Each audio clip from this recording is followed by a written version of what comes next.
Hello, everybody. Welcome. Hello. Thanks for joining us today. Shoot in the chat where you're from, what organization you've joined us from. And yeah, welcome. I'm Heather. I'm a corporate partnership specialist. I'm the founder and lead consultant at BridgeRaise, and we're a corporate partnership consulting firm that works with charities and nonprofits on their partnerships. We're so happy. I'm so happy to have you here today to have a conversation with Lauren about impact. I was just saying to Lauren, I've been listening to all the webinars this September, and I know there's been a lot of them. And this is honestly more than ever before a recurring theme, how important impact is to our communications with our corporate partners and our corporate prospects. So I know this is going to be a really practical and useful conversation for all of you listening around impact and different approaches to sharing your impact with your corporate partners. So before we get started, I am thrilled to introduce Lauren. I have been following Lauren from the way back times when she was in the nonprofit sector in Canada, but for the last number of years, she's been working in the impact space, and I know is going to have a lot to share with you because she understands what it's like inside a charity as well as in the impact space. So this is going to be super practical. Welcome, Lauren, and I'd love for you to introduce yourself a little bit to everybody. Thank you. Well, hi, folks. Heather, I'm thrilled to be here, so thanks for including me. And a little bit more about me, to Heather's point, that's right. I'm a recovering fundraiser, and many of the issues, pain points, things that I'm hearing still in the field are what I experienced previously. And it's been interesting to see the journey, having been on a business development or a development team for nonprofits. I've done everything from grant writing to donor reporting to out hustling and finding prospects, cold calling, you name it. I've done all of that. And then I've taken all of that learning and partnership building to then apply it to running a social enterprise. And then now here at Impact Genome, I'm the head of our client strategy and membership team. So what that means is I get to work one-on-one with incredible funders across Canada and beyond, as well as nonprofits, like many cases of you, who are working with funders and are trying to figure out and battle with this idea of how do I demonstrate the impact that I'm creating? And how do I cut through some of that noise? And then if I've done that, how do I continue to improve and evolve? And am I doing it right? Am I collecting the right evidence? So all of those questions come up with our work. And I'm really excited to be here today to demystify and perhaps simplify some of the fears or some of the questions that we have around impact and impact reporting. But about me personally, I traveled to a new continent this year. I traveled to Antarctica in February. So if you don't see me behind a Zoom screen or a LinkedIn live screen, I'm trying to get out to my next travel location. So I'm headed next to Scotland, which I'm going to for the first time. So any recommendations, please put them in the chat too. Yeah, I love that. Wow, that's a kind of not that many people have come to them right now. So if you've been there, add that into the comment. And thanks for sharing that. I know actually, as a side note, I often talk to clients about sharing personal pieces of information when they're getting to know someone, because isn't it so much more fun to have a little side dialogue about your travel plans, or, my dog often comes up in conversation as well. Princess Penny, has strong feelings about the weather. So, I think, for a side note for people who are planning their next conversation beyond the impact, it's always good to tell us a little bit about yourselves. So to get down to the nitty gritty here, I want to start with maybe the most basic question, which is really like, what do you mean at Impact Genome when you're talking about impact measurement, or, this word impact? I mean, that's such a, in some ways, big word. And I think it would be helpful for everyone to just have a little bit of an idea what you mean when you say that. That's a great question, and a big word, but perhaps the most overused word right now. Right. Yeah. Exactly. So what's really fascinating about impact is, impact reporting, that's felt like we've been doing that for many years in nonprofits. A nonprofit releases an annual impact report at the end of every year. But in terms of what's being shared, in many cases, it's profiles and stories of the work that's happened to date, and of course, wonderful thank yous and acknowledgements of donors. But when it really comes down to reporting the outcomes that are being created within an organization, that's where the Impact Genome Registry would deem an impact report. So we want to start with what are the outcomes that you're achieving.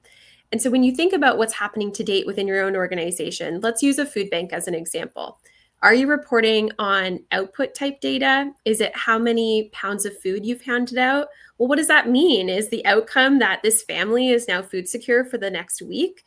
Is it that you've actually been lobbying the government to change policy and to make it higher or to make it more possible to access food sources and the ability to work behind the scenes from a systems change perspective? So there are so many different ways when it comes to the actual outcomes that you're achieving for you to be able to demonstrate and communicate that. But for us as a registry, what we realized, because we originally started as consultants, and that's actually how I originally connected with Impact Genome, I was on the fundraising side and I was trying to demonstrate the impact that I was creating.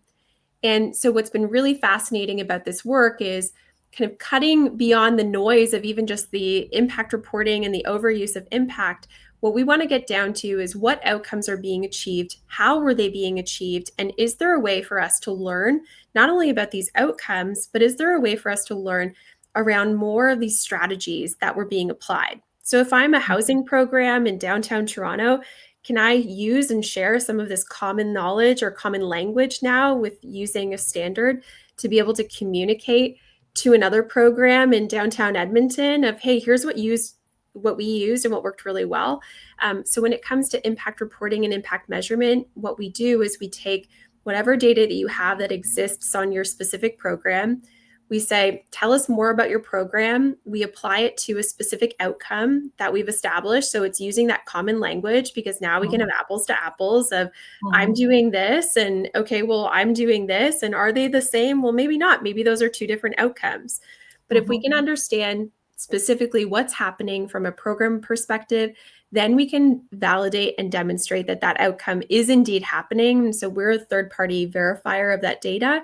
But then we don't want that to go live on a virtual shelf. So very similar to, many grant applications or even donor impact reports, feels like they live on virtual shelves and never get to see the light of day ever again. So we want that data to continue to live and continue to be a resource for the field to learn. And so what we've done is we've said, well, we're going to validate and verify the data that you have. We're then going to share back to you and your donors what outcome you're achieving. And we're going to have it live in this organic and publicly available registry so everyone can see that you are indeed creating this incredible impact in your community.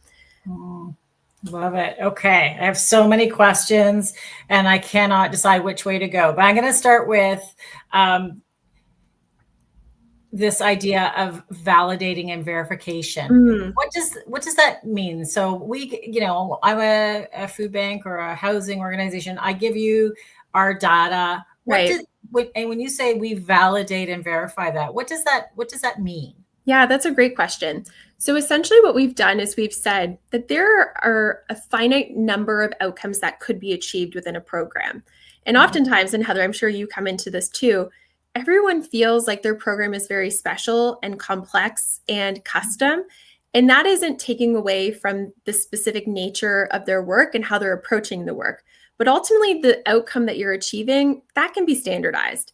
So if you have a specific way of approaching job creation, as an example, well, how are you getting there? Tell me more about your program. So when we're validating what's ultimately happening, we're not just looking at how many people walk through your door. That would be an output number, right? Your reach is important, but we want to know how many people who sat in that classroom and you taught job skills to.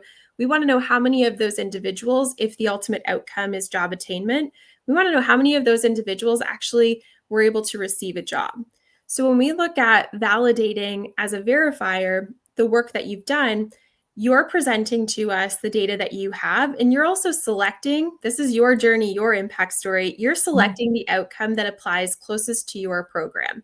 So you select a primary outcome. Then from there, you're going to upload any evidence that you have to back up those claims. So if you've said and selected job attainment, you now are then uploading the data that you have to show that, yes, indeed, we've created X amount of jobs through this program.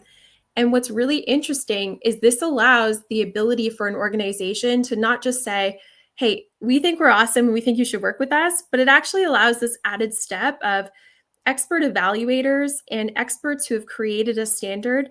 Every other industry has a standard to work against. Yeah. A validator has actually looked at this and verified that, yes, indeed, we are awesome and these outcomes are being achieved. So that's the difference between you taking the data that you have, you're validating it against the standard, and then the verifiers who are real people. This is not just AI, but are real people and will review what you've uploaded and perhaps also offer some suggestions on how you can continue to improve. So we're really not a ratings agency or someone who's looking to have a gotcha moment, but instead we really want to support the sector with the ability to demonstrate the outcomes that are being achieved. And we know that it's a tough world out there, and it's really hard for small to medium-sized organizations and large ones too to cut through some of that noise. So we see that being an opportunity. Once you're verified, you can then show that and continue to build that trust and build that momentum towards your program, because you can now share with confidence that you've not only collected and looked at the work, but then someone else has then validated and verified that too. Yeah, I love that. And I know you said at the beginning in your introduction, you talk to both sides. That's right. So when you're talking to the corporate side, is this really resonating with them? This idea of like a standard measurement that has been validated? Like, what are you hearing? What's the word on the street on that side of things around their feelings around this approach? I mean, the good news is that folks want to continue to invest, but they also want to know, is what I'm investing in a part and going to help me meet my impact strategy? Mm-hmm. And when you think about that, if we don't have a common way of approaching or even just in understanding what it is that we're doing, if everyone is providing their complex and very long-winded way of communicating and demonstrating the impact that they're creating with their funders, then it's going to be very hard for them to look at their overall investment strategy and understand, is this organization a part of that? So one of the ways that funders are using impact data is the ability to look at all of their partners and their programs and understand the outcomes across all of those partners and basically map, is this a part of the journey that I'm looking to make?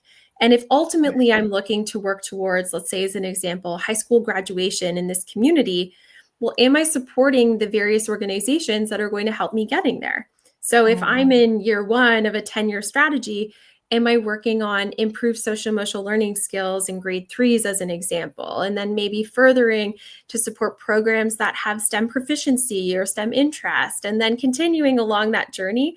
Right. So it's both helping funders to understand what is happening within their existing investment strategy, but what's really exciting is it also allows them to find organizations who perhaps are matching or can fill those gaps. So right. if they can see, oh my gosh, we thought we were going to create X amount of jobs this year, but actually our programs either didn't meet those markers, or perhaps we have new money that is going to help us in getting there. Well, then they can use the registry as a tool to find organizations who have already been verified. You're not having to re-report or reapply, but you use the registry as a tool to find organizations either in your community or wherever you're looking to make an impact. And you can quickly cut through and understand exactly what outcomes they're creating within that program and invest in it. That's really what we want, right? We want more people to invest. And so that corporate strategy needs to be very clear and concise so they can report up to their leadership, but it also needs to provide the ability to instill confidence in their investment strategy, and their investment strategy is in you, their partner. And so it's not just that personal relationship, but can they show they've got the data to prove it and back it up? Yeah, I love it. I feel like if I was a charity, one of the things that might, trip me up here when I'm thinking about the standard, and this happens on my side too. I often talk to our charity partners about a headline. Right. Like, can you have a headline that says, to your example, this many jobs created for young people, and have a clear number, a really clear statement like that. Yeah. Because it makes it easier, as you suggest, to cut through the noise and that kind of thing. But there is more than one organization working in that space. And sometimes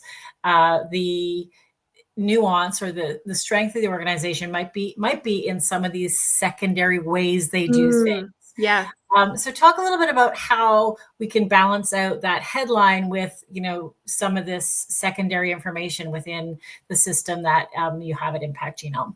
That's a really great point, Heather. And I think one of the ways that we've not only worked with nonprofits on this, but we've really challenged funders to rethink the way that they're reporting, and this relates to the secondary outcomes as well, is your investment in partnership is not going to solve all of the world's problems. And we can also not inflate the numbers to say that we've changed 1 billion lives if we've supported in a very small way. So instead, what we've done is we've allowed or created the ability for organizations to be very clear in terms of either what they're investing in or who they're investing in. So maybe you're investing in general operations, but help us understand more about all of these individual programs. What are the primary outcomes that they're solving for, but also allowing the nonprofits to report on the secondary outcomes. And why that's really important is this might be a part of your special sauce. We're creating improved social emotional learning skills through our after school program. But what we're also doing is providing a healthy meal to young people so that way they can be fueled within their day and continue to learn and continue to thrive. So the secondary outcome might be access to a meal, but the primary outcome of why that organization exists, it's not the meal, it's really being able to work on those social emotional learning skills. So it makes it very clear what the primary intention is of the organization, but it also allows that storytelling aspect and the ability to show that we're more than just this one thing for that to come forward. So that's been an important approach to our work. And the secondary way that we look at it is we want to be able to not only understand the secondary outcomes that are being achieved, but we want to know more about the activities or the components of that program that are helping you get there. So you actually get to show, it's not just the headline of this and just having a number next to it, but instead it's actually showing, well, what did you do in order to get that? Was it a mentorship program? Did you have an individual with lived experience instead of bringing on volunteers? Was it, and I'm making this up, but was it, real world experience in this program that allowed the nonprofit to be able to really get to the outcomes that they're achieving? So all of that really matters. And we basically unpack your work to be able to communicate and demonstrate the work that you're doing, validate to you internally, is this the right approach? If no one else is doing this and our efficacy rate is lower than the benchmark, well, then perhaps maybe we need to sunset that area of the program because it's clearly not working for us. So it's really allowing you to learn, capacity build internally, and then externally share and have that confidence and that trust being built instantly. Yeah, I love it. So I think it's important for everyone to just hear this, that going through a standard registry does not mean that everything that you do is being standardized. That there is still your special sauce, your special activity, Right. secondary metrics that, rolling things up to a headline, to an impact number leads to clarity. And that does not mean that we're taking away the specificity of your program or the special elements, the programming, that you're honoring all of those things. That's right. But I think we both know that being able to communicate in this concise and clear way does have, trust building. It does often allow for a richer conversation about the how down the road, all those things. So I really love that. When you're having these conversations with organizations about this measurement, what are some of the challenges that you hear from charities about their, ability to report and have, a clear impact metric? I think something that's really interesting is because it feels like this black box for many people, they don't know if what they have is going to be enough.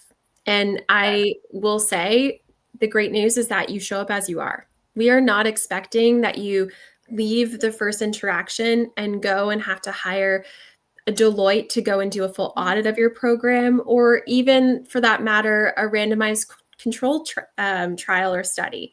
The expectation is not that you have an evidence excellence from the get-go, but the expectation is that you show up with what you have. And so what you're showing up with what you have might look like you're a small grassroots nonprofit. I was just speaking to a small organization just outside of London, Ontario. They're fully run by a group of seniors, fully volunteer. And lovely Bill called me from Seaforth Food Bank and was like, Lauren, I don't know what I need. The great news is that you don't need to be overly sophisticated, but you show up with what you have. So what Bill had was a listing and an understanding of how many meals they gave out that year. And what he also had was an understanding of what other programs were happening within his organization in collaboration with the community. So in terms of Bill's outcomes, his primary outcome was access to an instant meal. It wasn't anything, big or fluffy, but it was simple and it was really straightforward. But what he was also able to communicate through his secondary outcomes, which he hadn't communicated ever before, because it was almost this thing that the organization did but wasn't getting credit for, was access to other resources and other partner community agencies. And that's a really important indication for Bill to be able to say, like, oh, people value that we as an organization are not just kind of providing a meal and then sending people out on their way, but we're providing a meal and then ensuring that they have the tools and the resources to connect with the next organization that's going to support them with perhaps a place to stay tonight, or perhaps looking at employment services or whatever that is. But what was really fascinating about that conversation was Bill took away two things. He realized that impact measurement and verification wasn't so scary. The scariest part for Bill, who was like lovely in 83, I think, was just signing on his computer, which we helped him with, and he was fine. The second part of it, which I thought was really interesting, was when Bill left the conversation, and once he completed his impact report, what he shared with us was, so often our group of volunteers were door knocking on every corporate that's within our community or surrounding community, and we just ask, are you going to sponsor this year? Are you going to sponsor this event? Are you going to give to us in this way? But what they hadn't communicated ever was their cost per outcome of what it actually costs them as an organization to create this impact. And impact is expensive. And so what Bill shared with us was, this is a great way that we're basically going to reverse engineer all of our asks to be very clear in terms of what you can expect, but also be very clear when you're undercutting. If you're giving us X and that's not going to do much, is there actually a world in which, once we share with you what the impact is, are you going to be able to open up your wallet a little bit more? The case is probably yes. And what we've seen from studies that we've run, the answer is yes. But in many cases, it's communicating ultimately what is actually going to happen, and having access to that cost per outcome is very powerful. That's great, Lauren. I love that story. And I think, for people listening, there's a couple of things that are threads that you've mentioned over the call. I mean, about how this can turn into more investment, right? So in this case, being able to break it down in this cost per outcome way might be a way of getting further investment. A little bit earlier, you talked about some companies are looking at the journey, and like if there's a couple of gaps, then that, if you're aware of what those gaps are, and if your organization can have an impact in those gap areas, and that's another place. So I really love the fact that we're thinking about this really from the opportunity to build more partnership, more strength in the partnership. I think one of the things I often talk about is if you can talk to the company about what their impact metric is, and then now if on this side you can match that up with what yours is, like how powerful that is. There's so much data that shows that alignment is one of the most important precursors to a successful corporate partnership, and alignment on the metric. I mean, that really would be the sweet spot. So I love that this this is attainable for people. I want to just make it even more attainable. I know it's attainable for Bill, but if you are a smaller charity listening, or a charity that, is a bit nervous about going forward, I know they can have a conversation. Like, calling and setting up initially is not like, signing themselves up forever either. No, it's free. You can do it. Yeah, like a bit of a test case. So tell a little bit about how people would get started if they wanted to get started and really see what this would look like for their organization. What would that look like? Yeah, great question. So what we've done, because the public good of our registry is really important to us, and giving full access to organizations is also really important to us. So what we've done is we've continued to sustain an open system. Okay. So any nonprofit can go to impactgenome.com after or right now and Mhm. click. I don't have it in front of me, but it's either sign up or sign in. You're Yeah. clicking that button, and if you don't already have an account, you can create an account. And once you're into that account page, what you're going to be prompted to do is to register one of your programs. So get started with one program. Don't overthink it. No one is seeing the data until it's ultimately verified and you decide that you want it to be public. So that's also a big part. We really see this as an opportunity for nonprofits to take back their story, not have it dictated for them, but have them own and really lead the way in terms of the impact that they're creating, and then how funders and donors alike can communicate that impact. So that's a big part of it as well. But you can go and you can get started and you can complete the full process of the impact report and understand what data is going to be required or asked. But if you have any questions, please don't hesitate to reach out. So you can reach out to membership@impactgenome.com. And then what you would do eventually is, once you get to the very end of that impact report, if a funder has already purchased a membership for you, then they would provide a verification credit with that. Or maybe you're building this into your existing grant ask. If you're writing a grant application right now, I imagine that a part of that grant application or even partnership agreement would include some type of reporting back. So in many cases, nonprofits are actually writing this into the line. And so they're saying, like, I am going to be able to return investor grade data back to you, to your point, Heather, of being able to have alignment. This is what you can expect. And so they're getting that paid for immediately through either the grant or through the partner, or they're building it into their either fundraising budget or building it into their programming budget, depending on what makes the most sense. But if you have any questions, please don't hesitate to reach out. And we do also have an equity fund that if any smaller nonprofits are interested in completing this, we do have credits set aside through a funder who's made this possible. So we really don't want to limit this or have any barriers. We want you to be able to access what you deserve, which is your impact story. Yeah. Well, and I just want to pull out that comment that you made, that how important it is for how you've structured this, that the charities themselves own their part of this journey, Right.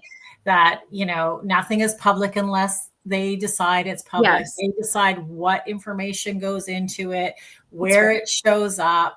So, you can really, reduce your anxiety. This can be a test, and it can be a learning journey too. I feel like there's a lot of opportunity to get information back that you then do more work That's right. internally at your organization before you go public, if that turns out to be the case, where there's maybe some piece of information that enlightens something you didn't know before or whatever, then there's that opportunity. So it really can be as much a learning journey for you as an organization as about the public output. That's right.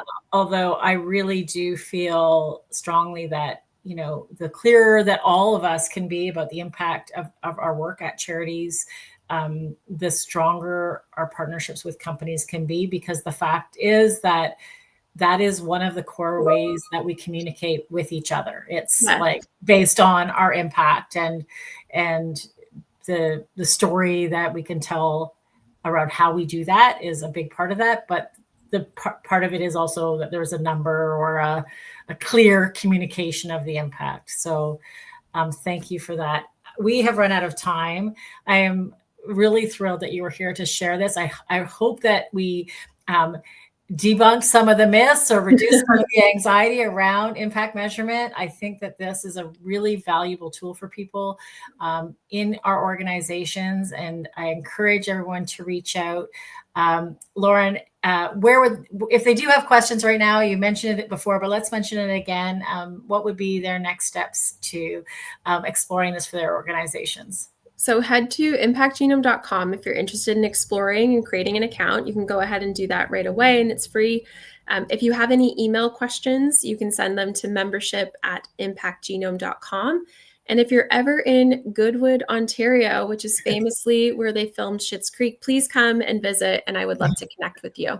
I love it. Okay, thanks everybody for joining. Thank you very much for your time today, Lauren. Thanks. And I look forward to seeing more impact headlines in all of my charity partners. Okay, Awesome. thank you so much. Have a good Thanks, day. Heather. Bye.